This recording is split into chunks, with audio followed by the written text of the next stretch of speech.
Hello, I am Ricardo Aguilar, and my thesis is about changing the architecture of jails and terminology to help residents in their reintegration process. Detention facilities are left isolated, out of sight from our communities, and this does not allow for successful reintegration for the users. This opposition deters their development and increases their likelihood of being part of the high recidivism statistics. In order to successfully reintegrate, a community campus must be implemented into the system, which consists of allowing a resident to amass with community members and students in a neutral space to get an education, providing a community center on the campus, and a 3-year transitional program to make the campus more successful. The community campus, it's made up of the community center, the 1-2-3-year transitional reintegration program, and biophilia. The main differences between prisons and jails are that prisons are for sentences over 3 years, with a larger population with less freedom of movement for security reasons. Jails are typically for lower crimes with 1-3 year sentences or for those awaiting trial in court. In California, for every 100,000 people, 481 are incarcerated. The recidivism rate is the rate in which people return to jail or prison after they have been released. This is mostly due to the lack of education and work training for this demographic. The percentages of people without a high school diploma in the incarcerated population is amongst the highest at 68%. If education is given, it could reduce the recidivism rate by 43%. La Presa, California is where the community campus is located. Zoning is varied throughout the community, making it mostly residential. It is made up of mostly Hispanic and white, 33.3% and 32.3% respectively, and is mostly made up of a younger demographic. To be at the national poverty level for a family of 4, the income must be at $25,750. On average, 83% of students graduate with a high school diploma in California, and only 75% in Mount Miguel High School. La Presa has a higher rate of violent crime and robbery than in California. These diagrams show many layouts of jails and prisons. The campus style is used in Las Colinas and Santee, California. Its intention is to simulate a college campus. I went further and made the community campus shown on the right. Las Colinas Detention and Reentry Facility is an all-female campus with a design that has greatly improved the interactions between their inmates and their staff through their use of colors, materials, and exposure to nature. But there is still more to be done.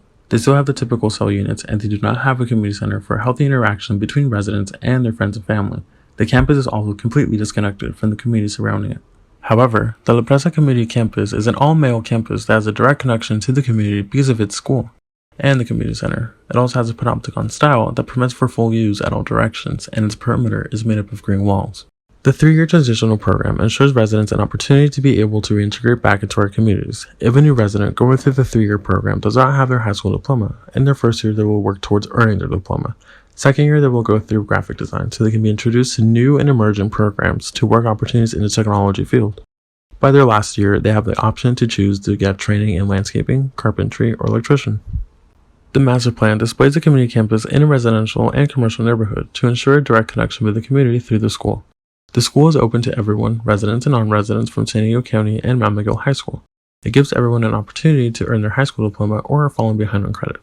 The landscape plan displays the site filled with large open green spaces and walls that have vegetation so for the residents, staff, and everyone visiting the campus can have a more welcoming feel rather than an aging facility with harder materials. And this is the community center. As you can see, there are open spaces and green spaces surrounding the building. All the buildings follow the same architectural language: minimalist, white, open views to the campus, and views that look into the buildings. The community center open for the users have a basketball court, study meeting rooms, 2 small movie theaters, cardio gym, game room, an indoor running track, and a daycare for children to allow residents some alone time with their significant other. The open spaces allow for a safer environment because the architecture will allow the staff a better view of what is happening in case of any event they need to step in instead of relying only on security cameras. One of the main reasons for the green spaces is in part of the theory of biophilia. Biophilia is a theory in which humans have a tendency of seeking direct connection to nature. Biophilic design is the architectural approach to connecting humans to nature through increasing natural lighting, ventilation, natural and landscape features to make healthier and productive environments for people. It can also help alleviate stress and anxiety, which are prominent feelings in the incarcerated demographic. The large openings in the architectural language allows for ample natural light for the residents and staff. The white interiors will allow the light to disperse, allowing more ambient lighting. This will also help their circadian rhythms to run naturally as they should, since it will permit them to minimize the amount of artificial lighting. Having disrupted circadian rhythms could lead people to gain weight, become more impulsive, have slower thinking, and other physiological and behavioral changes. This is a great advance in architectural factors because in the typical prison jail design, the users do not get enough natural lighting and rely on artificial lighting, which is on 24/7.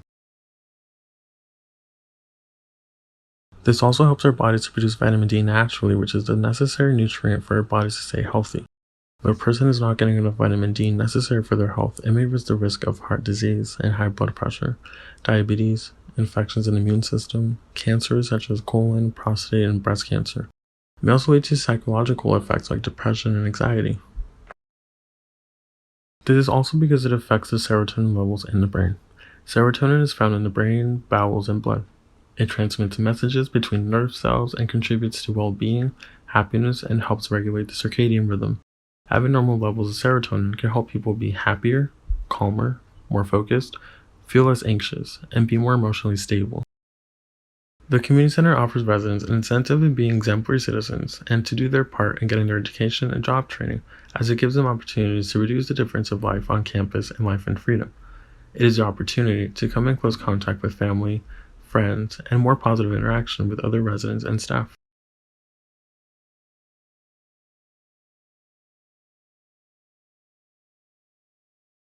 These are all words that come into mind with prisons and jails. These facilities serve for those purposes, leaving the U.S. with a high recidivism rate and no room for opportunity to integrate them back into our communities.